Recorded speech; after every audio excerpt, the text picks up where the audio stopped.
Blessing Karnataka TV പ്രോഗ്രാമിലേക്ക് എല്ലാ പ്രേക്ഷകർക്കും യേശുക്രിസ്തുവിൻ്റെ നാമത്തിൽ എൻ്റെ സ്നേഹവന്ദനം. കഴിഞ്ഞ എപ്പിസോഡ് എല്ലാവർക്കും അനുഗ്രഹവും വിടുതലുമായിരുന്നു എന്ന് അറിയുവാൻ സാധിച്ചത് ദൈവത്തിന് സ്തോത്രം.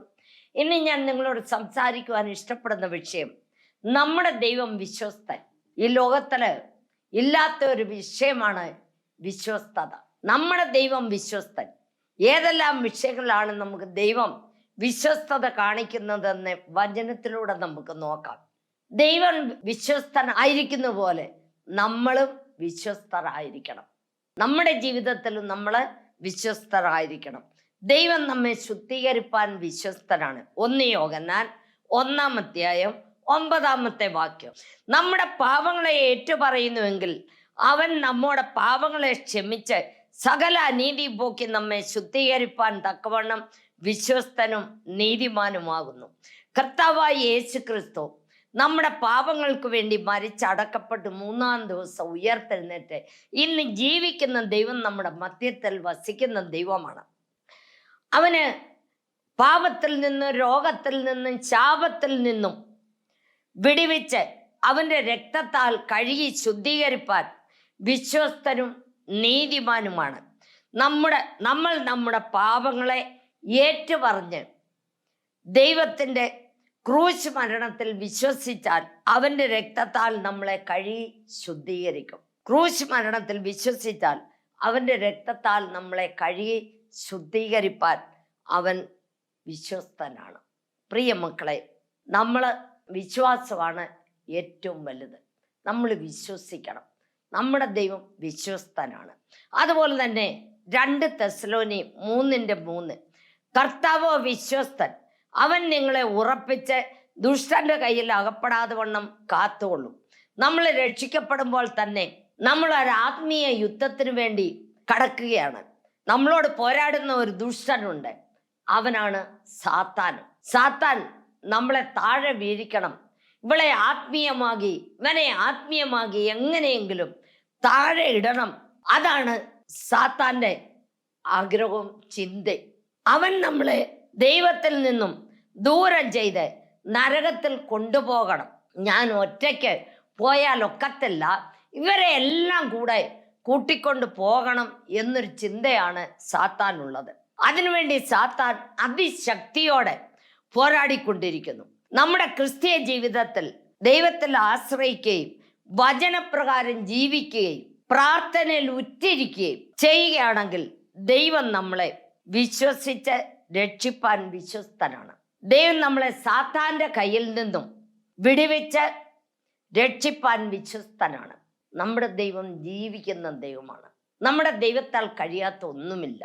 നമ്മുടെ ക്രിസ്തീയ ജീവിതത്തിൽ നാം ദൈവത്തിൽ ആശ്രയിക്കുകയും വചനപ്രകാരം ജീവിക്കുകയും പ്രാർത്ഥനയിൽ ഉറ്റിരിക്കുകയും ചെയ്യുന്നവരായിരിക്കണം. അങ്ങനെ ചെയ്താൽ സാത്താന്റെ കയ്യിൽ നിന്ന് നമ്മളെ ദൈവം വിടുവിച്ച് രക്ഷിപ്പാൻ വിശ്വസ്തനാണ്. എബ്രായർ 10-ാം അധ്യായം 23-ാമത്തെ വാക്യം. പ്രത്യാശയുടെ സ്വീകാരം നാം മുറുകെ പിടിച്ചുകൊള്ളുക, വാഗ്ദത്തം ചെയ്തവൻ വിശ്വസ്തനല്ലോ. നമ്മുടെ ദൈവം എന്തെല്ലാം വാഗ്ദാനങ്ങൾ നമുക്ക് ചെയ്തിരിക്കുന്നു. നമ്മുടെ ദൈവം ഏതെല്ലാം നല്ല നല്ല വാഗ്ദാനങ്ങളാണ് തന്നിട്ടുണ്ട്.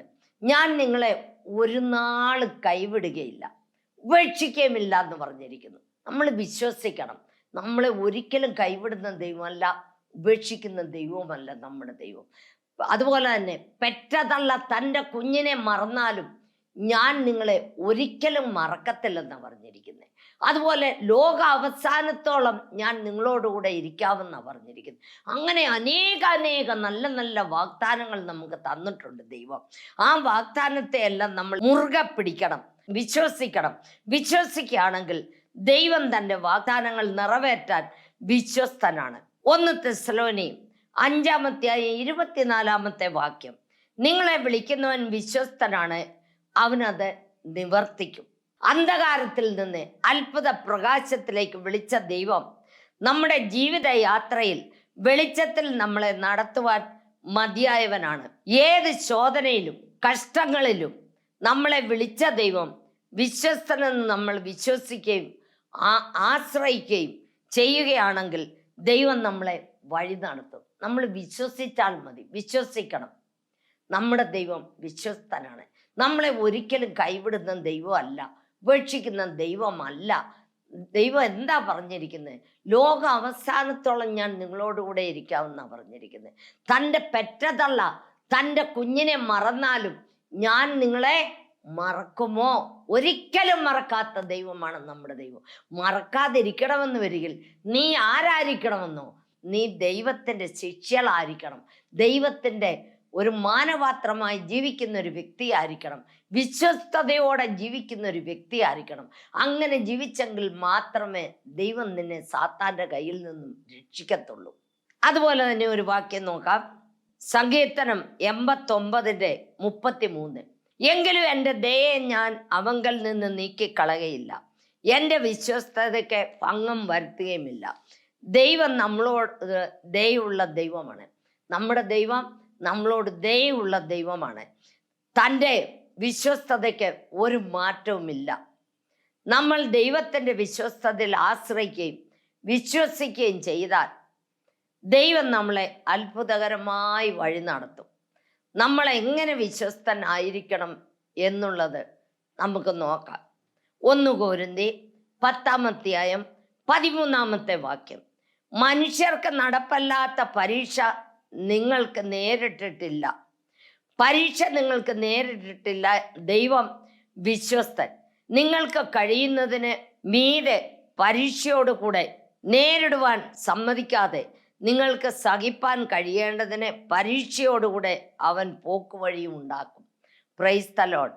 എല്ലാ ജനങ്ങൾക്കും കഷ്ടങ്ങളും മനപ്രയാസങ്ങളും രോഗങ്ങളും വരും. എന്നാൽ സഹിക്കാൻ വയ്യാത്ത കഷ്ടം നമുക്ക് തരത്തില്ല. അഥവാ തന്നാലും ദൈവം അതിന് ഒരു നീക്കുപോക്ക് കണ്ടെത്തി നമ്മളെ അതിൽ നിന്നൊക്കെയും രക്ഷിപ്പാനും വിടിവിപ്പാനും ശക്തനായ ദൈവമാണ് നമ്മുടെ ദൈവം.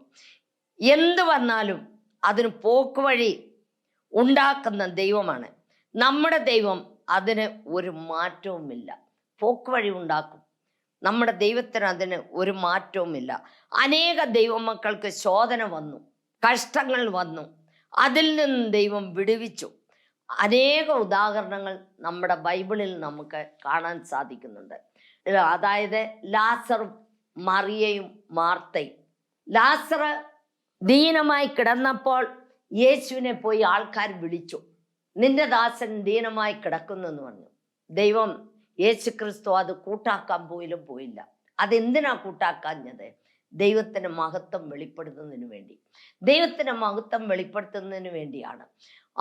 മരിച്ച ഡെബൻമാടി 4-ാമത്തെ ദിവസമാണ് യേശു അവിടെ ചെല്ലുന്നത്. യേശു അവിടെ ചെല്ലുമ്പോൾ മാർത്ത ഓടി വന്നു.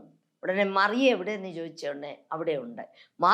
മറിയോട് ഓടിപ്പോയി മാർത്ത പറയുന്നു യേശു വന്നിട്ടുണ്ടെന്ന്.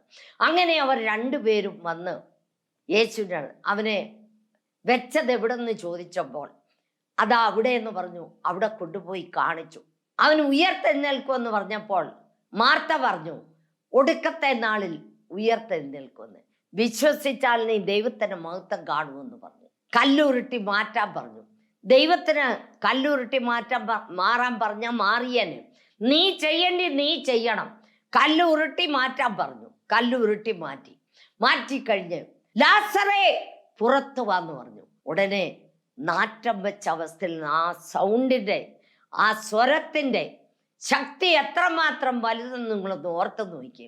ലാസറേ പുറത്തു വാന്ന് പറഞ്ഞ ഉടനെ വെളുത്ത തുണിയല്ലി ചുറ്റി കിടത്തിയിരിക്കുകയാണ്.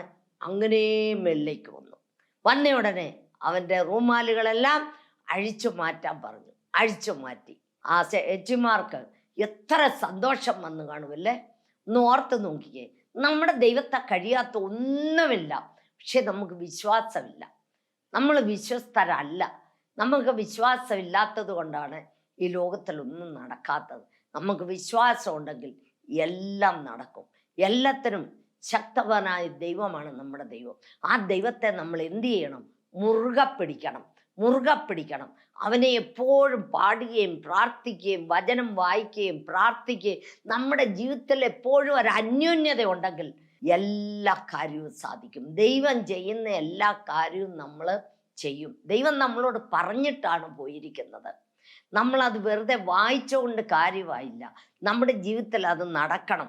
ദൈവം എങ്ങനെ വിശ്വസ്തനായിരിക്കണം, അതുപോലെ നമ്മളും വിശ്വസ്തരായിരിക്കണം. സങ്കീർത്തനം 31:23 വാക്യം, യഹോവയുടെ സകല വിശുദ്ധന്മാരുമായുള്ളവരെ അവനെ സ്നേഹിപ്പീൻ.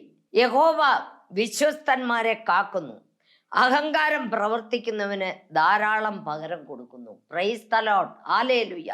ദൈവം നമ്മളിൽ ആഗ്രഹിക്കുന്നത് നമ്മൾ വിശ്വസ്തരായിരിക്കണമെന്നാണ്.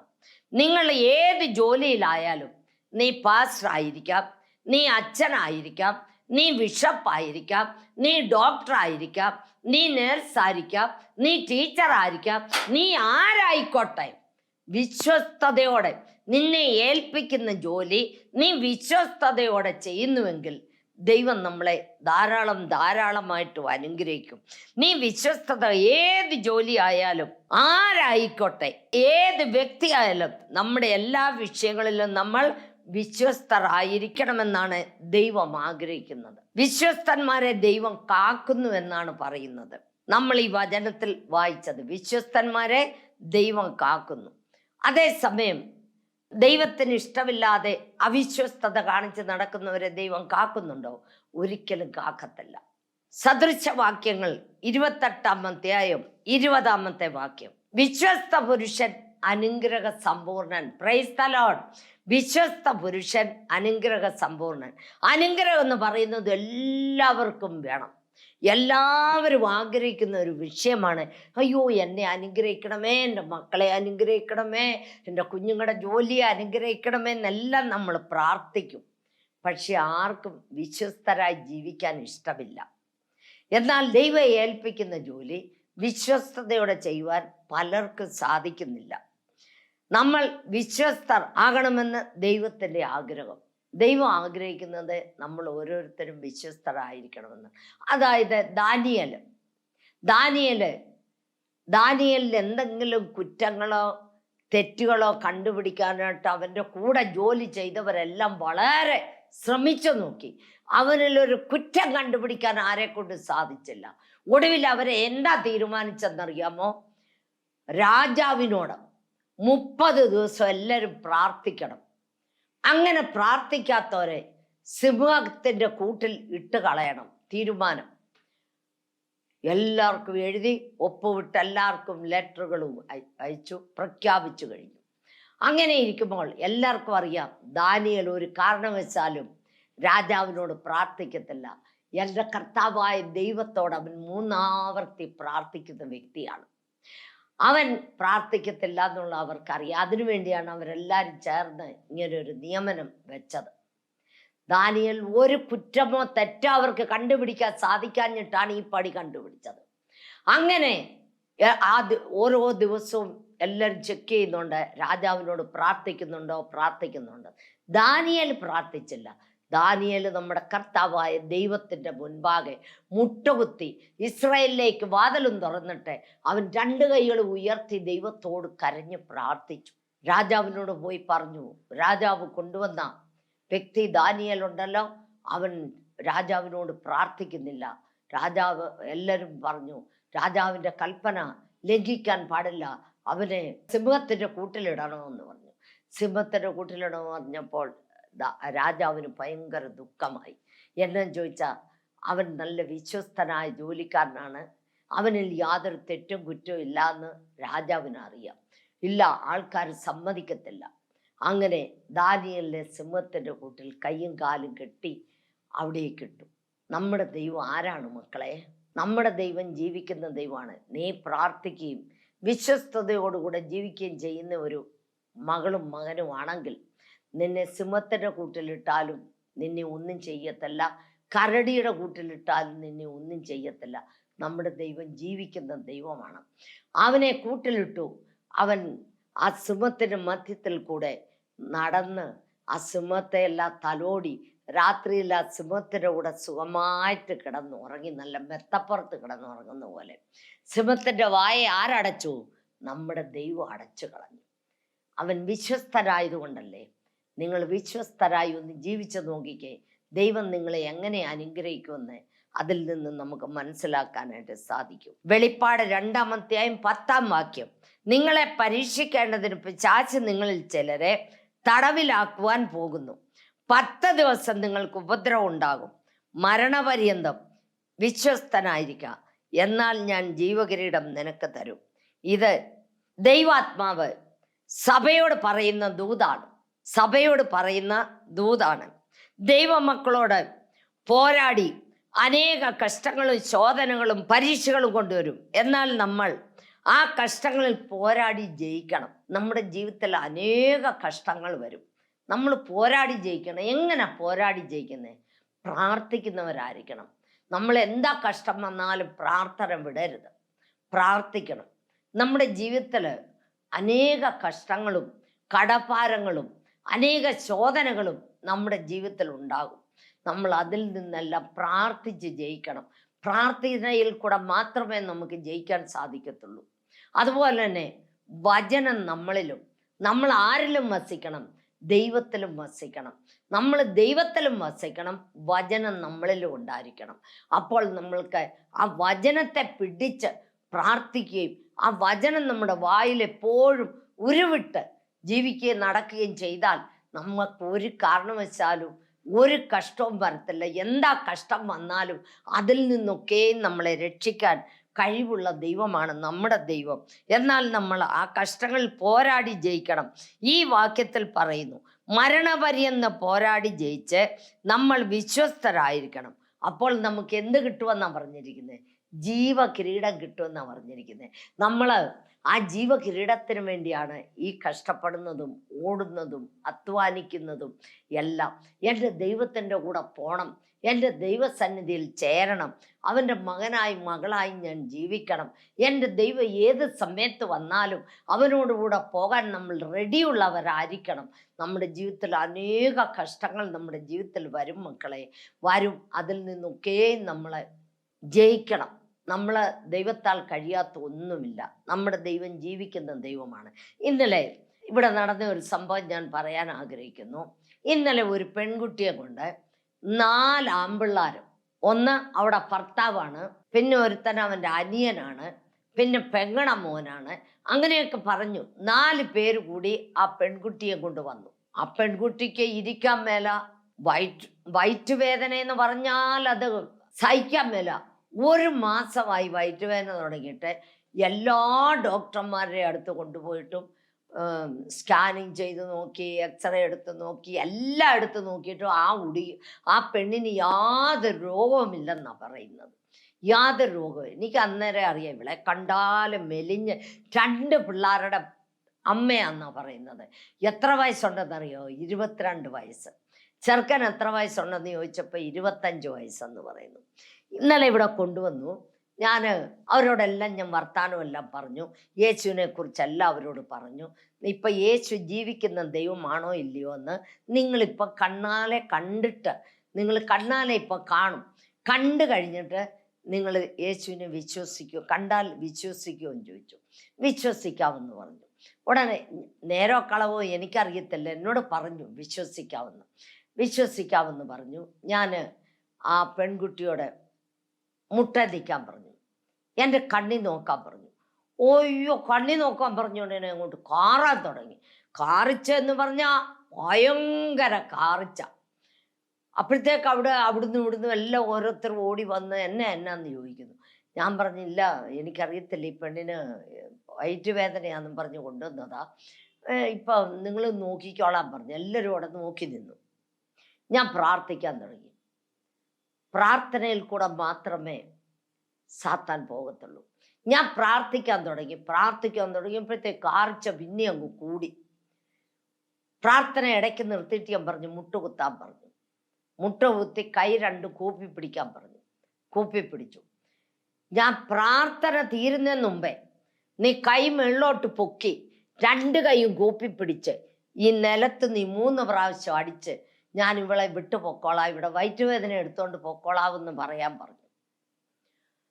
ഞാൻ പ്രാർത്ഥിക്കാൻ തുടങ്ങി. ഞാൻ പ്രാർത്ഥന വിട്ടില്ല. ശരിയായിട്ട് പ്രാർത്ഥിച്ചു. അവള് മുട്ട നിന്നു 2 കൈയും കൂപ്പിപ്പിടിച്ച് 2 കൈയും നിലത്തടിച്ച് ഞാൻ പൊക്കോളാമേ എന്ന് വിളിച്ചു പറഞ്ഞ് 5 മിനിറ്റ് അവിടെ കിടന്നു. ഞാൻ കൈ കാണിച്ചു, എഴുന്നേറ്റ് വാ എന്നുള്ള ഇതിൽ ഞാൻ കൈ കാണിച്ചു. ഉടനെ അവൾ എഴുന്നേറ്റിരുന്നു. വയറ്റുവേദന പോയെന്ന് നോക്കാൻ പറഞ്ഞു. വയറ്റുവേദന പോയെന്ന് പറഞ്ഞു. ഞാൻ ഒരു ഗ്ലാസ് വെള്ളം എടുത്തുകൊണ്ട് വരാൻ പറഞ്ഞു. വെള്ളം എടുത്തുകൊണ്ട് വന്നു. ഞാൻ പ്രാർത്ഥിച്ച് ആ വെള്ളം കുടിക്കാൻ കൊടുത്തിട്ട് എന്നോട് പറഞ്ഞു എനിക്ക് ഛർദ്ദിക്കാൻ വരുന്നെന്ന് പറഞ്ഞു. ഞാൻ പോയി ഛർദ്ദിച്ചോളാൻ പറഞ്ഞു. നിൻ്റെ വയറ്റിൽ കൈവശമുണ്ട്, ആ കൈവശം ഇപ്പം ഛർദ്ദിച്ചു പോകുമെന്ന് പറഞ്ഞു. അങ്ങനെ അവൾ പോയി ഒരു 2-3 നിർത്തി ഛർദ്ദിച്ച് ആ കൈവശം വെളിയിൽ പോയി. നമ്മുടെ ദൈവം ആരാണ് മക്കളെ? ദൈവസന്നിധിയിൽ ഇത് ചുമ്മാതൊന്നും വരുന്നതല്ല. ചുമ്മാതൊന്നും ആർക്കും ഇത് ചെയ്യാൻ പറ്റത്തില്ല. അതിന് നമ്മുടെ കേരളത്തിലെ ചില പാസ്റ്റർമാർ പറയും ഇത് വെറുതെ അങ്ങനെയാണ് ഇങ്ങനെയാണ്. ഇല്ല, എൻ്റെ ജീവിതത്തിൽ ഞാനും നേരത്തെയൊക്കെ അങ്ങനെ പറയുമായിരുന്നു പണ്ടൊക്കെ. പക്ഷെ എൻ്റെ ജീവിതത്തിൽ എന്നിൽ കൂടെ അത് ദൈവം പ്രവർത്തിക്കുന്നത് കാണുമ്പോൾ എനിക്ക് ഭയങ്കര സന്തോഷമാണ്. എനിക്കൊന്നും ചെയ്യാൻ പറ്റത്തില്ല. കാരണം എന്നാന്ന് ചോദിച്ചാൽ ഞാനൊരു പെണ്ണ്, എനിക്കൊന്നും ചെയ്യാൻ പറ്റത്തില്ല. പക്ഷേ ചെയ്യുന്ന ഒരുത്തൻ എൻ്റെ ഹൃദയത്തിലുണ്ട്. അവനാണ് എൻ്റെ യേശു. അവൻ എൻ്റെ ഹൃദയത്തിലുണ്ട്, എൻ്റെ വലത്ത് ഭാഗത്ത് നിൽപ്പുണ്ട്. ആ രോഗിക്ക് വേണ്ടി ഏത് രോഗിക്ക് വേണ്ടി പ്രാർത്ഥിച്ചാലും ദൈവത്തിന് വേണ്ടി അവരെ ദൈവം തൊടും, അവർ സൗഖ്യമാകും. ചില ആൾക്കാർക്ക് വേണ്ടി ഞാൻ പ്രാർത്ഥിച്ചു, അവരെല്ലാം സൗഖ്യമായി ഇന്നലെ കടന്നുപോയി. ഇനി അവർ വരുമോ ഇല്ലയോ എനിക്കറിയത്തില്ല, ദൈവത്തിന് വിട്ടിരിക്കുന്നു. ദൈവം എന്നോട് പറഞ്ഞിരിക്കുന്നേ, ഞാൻ നിത്യജീവന് വേണ്ടി ആരെ വിളിച്ചിരിക്കുന്നോ അവരെ ഞാൻ വിളിച്ചു വേർതിരിക്കും. നീ കരയണ്ട, നീ ചെയ്യേണ്ട ജോലി നീ ചെയ്തു, ഞാൻ നിന്നോട് കൂടെയുണ്ട്. ഞാൻ പിന്നെ എന്തിനു ഭയപ്പെടണം, ഞാൻ എന്തിനു കരയണം? ദൈവത്തിന് വേണ്ടി വരെ ദൈവം തിരഞ്ഞെടുക്കട്ടെ എന്നുള്ള ഇതോടെ ഞാൻ ഇരിക്കുന്നു. നിങ്ങൾക്ക് ഈ വാക്യങ്ങളാൽ ദൈവം അനുഗ്രഹിക്കട്ടെ. നിങ്ങൾക്ക് എന്തെങ്കിലും അസ്വസ്ഥതയുണ്ടെങ്കിൽ, നിങ്ങളുടെ പ്രാർത്ഥനാ വിഷയം എന്തുണ്ടെങ്കിലും നിങ്ങൾ മുട്ടുകുത്താൻ പറ്റുന്ന ഒരു മുട്ടുകുത്തുക. നിങ്ങളുടെ വേദനയുള്ള ഭാഗത്തൊരു കരം വയ്ക്കുക, ഒരു കരം മേളിലോട്ട് ഉയർത്തുക. ദൈവം നിങ്ങളെ ഇപ്പോൾ തന്നെ പരിശുദ്ധാത്മാവ് തൊടും. നിങ്ങൾക്ക് വെള്ളമോ എണ്ണയോ അടുത്ത് വെക്കാൻ പറ്റുന്നവരെ വെള്ളവും എണ്ണയും അടുത്ത് വെക്കുക. ഞാൻ അതിനുവേണ്ടി പ്രാർത്ഥിച്ചു തരാം. നിങ്ങൾക്ക് എന്ത് രോഗം ഉണ്ടെങ്കിലും യേശുവിൻ രക്തം പറഞ്ഞ് ആ വെള്ളം ഉപയോഗിക്കുക, വെള്ളം കുടിക്കുക. ആ എണ്ണ നിങ്ങളുടെ തലയിൽ പുരട്ടുകയോ വേദനയുള്ള ഭാഗത്ത് പുരട്ടുകയോ ചെയ്യുക. ദൈവം നിങ്ങളെ അനുഗ്രഹിക്കും.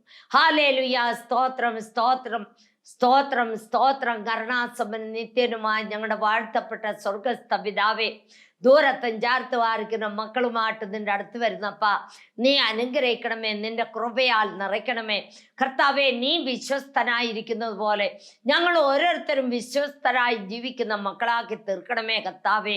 ഞങ്ങളെ നീ കൈവിടല്ലപ്പാ. കോഴിയൻ കുഞ്ഞുങ്ങളെ ചെറുകയിൽ കാത്തു സൂക്ഷിക്കുന്ന പോലെ നീ ഞങ്ങളെ കാത്തു സൂക്ഷിക്കുന്ന ദൈവമാണല്ലോ കർത്താവേ.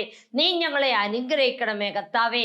പരിശുദ്ധാത്മാവിൻ്റെ തീ ഞങ്ങളുടെ മേലെ ഇറക്കണമേ. പരിശുദ്ധാത്മാവിൻ്റെ കാറ്റ് ഞങ്ങളുടെ മേലെ അടിക്കണമേ. പരിശുദ്ധാത്മാവിൻ്റെ മഴ ഞങ്ങളുടെ മേലെ പെയ്യണമേ അപ്പാ കർത്താവേ. നീ പാദോളമല്ല, മുട്ടോളമല്ല, അരയോളമല്ല കർത്താവേ. നീന്തിയാൽ തുടിക്കുന്ന പോലെ നീന്തി തുടിച്ച അനുഭവം ഞങ്ങൾക്ക് തരണമേ അപ്പാ, തരണമേ അപ്പാ കർത്താവേ. ആ പരിശുദ്ധാത്മാവിൻ്റെ തീയില്ലാതെ രോഗികൾക്ക് വേണ്ടി പ്രാർത്ഥിക്കുവാനോ കർത്താവേ ഭൂതങ്ങളെ വിടിവിക്കുവാനോ സാധ്യമല്ലല്ലപ്പാ. ദൈവമേ നീ പ്രവർത്തിക്കണമേ കർത്താവേ. എല്ലാ മക്കളെയും നീ അനുഗ്രഹിക്കണമേ. രോഗത്താൽ കഷ്ടപ്പെടുന്നവരെ ഇപ്പോൾ തന്നെ നീ തൊടണമേ. കാൻസർ രോഗത്താലെ, പരാലിസിസ് രോഗത്താലെ, ട്യൂമർ രോഗത്താലെ, ഹാർട്ട് പേഷ്യൻ്റാകി കർത്താവെ, പൈൽസ് രോഗത്താലെ, ഏതെല്ലാം രോഗങ്ങളാൽ ദൈവമേ നിന്റെ മുമ്പിൽ വരുന്നവരെ നിനക്കറിയാവപ്പ കർത്താവെ. അവരെ ഇപ്പോൾ തന്നെ പരിശുദ്ധാത്മനെ തൊടണമേ. ഈ നിമിഷമേ തൊടണമേ, ഈ നിമിഷമേ തൊടണമേ കർത്താവെ. മാറാത്ത തലവേദന, വയറ്റുവേദന, പുറത്ത് വേദന, മുട്ടുവേദന, എല്ലാ വേദനകളെയും ഇപ്പോൾ തന്നെ തൊടണമേ. ഞങ്ങളുടെ നോവുകളെ, ഞങ്ങളുടെ പാപങ്ങളെ, ഞങ്ങളുടെ ശാപങ്ങളെ നിന്റെ ശരീരത്തിൽ വഹിച്ചല്ലപ്പാ. നിന്റെ അടിപ്പടലുകളാൽ സൗഖ്യം വന്നിരിക്കുന്നപ്പാ, നിന്റെ അടിപ്പടലുകളാൽ സൗഖ്യം വന്നിരിക്കുന്നപ്പാ കർത്താവേ. നീ സൗഖ്യത്തെ അയക്കണമേ, ഇപ്പോൾ തന്നെ നീ അയക്കണമേ. പരിശുദ്ധാത്മനെ നീ തൊടണമേ, പരിശുദ്ധാത്മനെ നീ തൊടണമേ കർത്താവേ. വീട് പണി പൂർത്തിയാകാത്തവരുടെ വീട് പണി പൂർത്തിയാക്കി കൊടുക്കണമേ കർത്താവേ. അപ്പാ, മക്കളില്ലാത്തവർക്ക് മക്കളെ കൊടുക്കണമേ കർത്താവേ. വിവാഹം നടക്കാത്തവർക്ക് വിവാഹം നടത്തി കൊടുക്കണമേ കർത്താവേ. എത്രയോ വയസ്സ് 30, 35, 40 വയസ്സായവർ നിൽക്കുന്നല്ലപ്പാ. തള്ളയോടും അമ്മയോടും അപ്പനോടും വഴക്കും മല്ലുമായിട്ട് കഴിയുന്നല്ലപ്പാ. ദൈവമേ, അവരെന്ത് ചെയ്യുവാനാണ് കർത്താവേ? നീ അവിടുന്ന് പ്രവർത്തിക്കണമേ അപ്പാ. നീ പ്രവർത്തിച്ചല്ലാതെ കർത്താവേ ഒന്നും നടക്കത്തില്ലപ്പാ. കർത്താവേ, നിനക്ക് സ്തോത്രപ്പാ. നീ പ്രവർത്തിക്കണമേ അപ്പച്ച. അതുപോലെ കർത്താവേ, എല്ലാ പാസ്റ്റർമാരെ, അച്ഛന്മാരെ, ഇവാഞ്ചലിസ്റ്റുകളെ നീ അനുഗ്രഹിക്കണമേ. സുവിശേഷം 5 വൻകരയിൽ എത്തിച്ചേരുവാൻ നീ സഹായിക്കണമേ. ക്രിസ്തവിരോധികളുടെ ഹൃദയത്തോട് നീ ഇടപെടണമേ അപ്പാ. ക്രിസ്തവിരോധികളുടെ ഹൃദയത്തോട് നീ ഇടപെടണമേ. അവർ സത്യദൈവത്തെ കാണുവാനും ജീവിക്കുന്ന ദൈവത്തെ കാണുവാൻ നീ ഇടയാക്കണമേ അപ്പാ. കർത്താവേ, നിത്യ നരകത്തിൽ പോകുവാൻ നീ വിടല്ലപ്പാ. കർത്താവേ, നിനക്ക് സ്തോത്രപ്പാ. സാത്താൻ ഓടാടി നടക്കുകയാണപ്പാ. ഗർജിക്കുന്ന സിംഹപാതയിൽ ഓടി നടക്കുന്നല്ലപ്പാ. കർത്താവെ, വാക്യത്തെ പിടിച്ച് പ്രാർത്ഥിക്കുന്നവരാക്കി പ്രതിയൊബ്രനെ നീ ഇടയാക്കണമേ അപ്പാ. വാക്യം ഞങ്ങളുടെ കാലിനും ദീപവും പാതയ്ക്ക് പ്രകാശവുമായിരിക്കണമേ. വാക്യം വായിക്കുന്നവരെ കർത്താവെ, കേൾക്കുന്നവരെ അതിനനുസരിച്ച് ജീവിക്കുന്നവരെ ഭാഗ്യവന്തരാണല്ലപ്പാ. ആ ഭാഗ്യവന്തരുടെ കൂട്ടത്തിൽ ഞങ്ങളെ നീ എടുക്കപ്പെടണമേ അപ്പാ. ആ ജീവകിരീടം കരസ്ഥമാക്കുവാൻ ഞങ്ങളെ ഓരോരുത്തരെ ഇടയാക്കണമേ അപ്പാ. നീ കൈവിടല്ലപ്പാ. ഒരിക്കലും നശിച്ചുപോവാൻ നീ സമ്മതിക്കല്ലപ്പാ. തളർന്നും ക്ഷീണിച്ചു പോവാൻ നീ സമ്മതിക്കല്ലപ്പാ. കർത്താവെ, എല്ലാവരും നീ അനുഗ്രഹിക്കണമേ. ആരും നശിച്ചു പോവാൻ നീ സമ്മതിക്കല്ലപ്പാ. തളർന്നും ക്ഷീണിച്ചു പോവാൻ നീ സമ്മതിക്കല്ലപ്പാ. നിനക്ക് വേണ്ടി ജീവിക്കുന്ന മക്കളാക്കി തീർക്കണമേ. നിന്റെ പാദപിടുത്തങ്ങൾ താണിരിക്കുന്ന മക്കളും താഴ്ത്തി ഏൽപ്പിക്കുന്ന മക്കളുമാക്കി തീർക്കണമേ അപ്പാ. കൈവിടല്ലപ്പാ കർത്താവേ, കൈവിടല്ലപ്പാ. എല്ലാവരെയും നീ അനുഗ്രഹിക്കണമേ. കൈവിടല്ലപ്പാ. യേശു ക്രിസ്തുവിന്റെ നാമത്തിൽ ചോദിക്കുന്നു, കൃപയോടെ കേൾക്കണമേ. ആമേൻ. നിങ്ങളുടെ പ്രാർത്ഥനയിൽ ഞങ്ങളെയും ഞങ്ങളുടെ കുടുംബത്തെയും ഞങ്ങളുടെ വേലയെ ഓർത്ത് പ്രാർത്ഥിക്കണമെന്ന് അപേക്ഷിക്കുന്നു. എന്നും സാത്താനോട് പോരാട്ടമാണ്. ദൈവം എൻ്റെ കൂടെ ഉള്ളതുകൊണ്ട് ഞാൻ ശക്തിയായിട്ട് നിന്ന് പ്രവർത്തിക്കുന്നു. നിങ്ങളുടെ പ്രാർത്ഥന എനിക്ക് വേണം. നിങ്ങളുടെ പ്രാർത്ഥനയിൽ ഞങ്ങളെ ഓർത്ത് പ്രാർത്ഥിക്കണം. നിങ്ങളുടെ പ്രാർത്ഥനാ വിഷയം ഞങ്ങൾക്ക് ഫോൺ ചെയ്താൽ ഞങ്ങൾ നിങ്ങൾക്ക് വേണ്ടി പ്രാർത്ഥിക്കുന്നതാണ്. God bless you. Praise the Lord.